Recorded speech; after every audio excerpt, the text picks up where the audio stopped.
زي الفل. يبقى كده بقى عندنا ده باللون الاسود والخلفية والوان الشموع. تعالى اوريك الوان الشموع منظمة ازاي. يعني بص بص الجمال، بص حرفيا الجمال. بص انت عينك مش وجعاك اصلا. طبعا الرصاصي ده هي الشمعة الحمراء، والاخضر ده هي الشمعة الخضراء. تعالى لي بقى في الترند لاين. ده الترند لاين كلنا عارفينه. طبعا انا بدوس شيفت، يعني ادي اهو بدوس شيفت عشان اظبطها. بدل ما تعمل كده لا، انا بظبطها بالشكل ده. اهي ادوس، بعدين دوست كليك يمين عشان اسيب، عشان دي تفلت. ده هتخليه باللون اللي انت شايفه ده، اللون الرصاص هتلاقيه عندك، وده برضو الكود بتاعه لو عايز تتأكد. تمام تمام. الكتابة بتاعتك لازم تكون باللون الاسود، هتختار ده.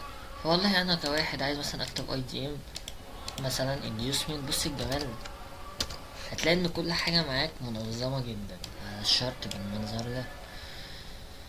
ده باللون الاخضر عادي. ده هنخليه باللون الرصاصي ده. بص، هتخلي الاوبسيتي، هتلاقي كده اوبسيتي هنا 100%، هتخليها 70% بالظبط. بس بعد ما تختار اللون يعني هتدوس زائد وهتحط الكود ده، وهتدوس اد. بعد ما هتحط الكود ده على طول هتقوم مخلي الاوبستي بتاعتك بدل ما هي 100% هتخليها 70%. خلصنا من الترند لاين. آه ده الاكستنشن على العموم. دي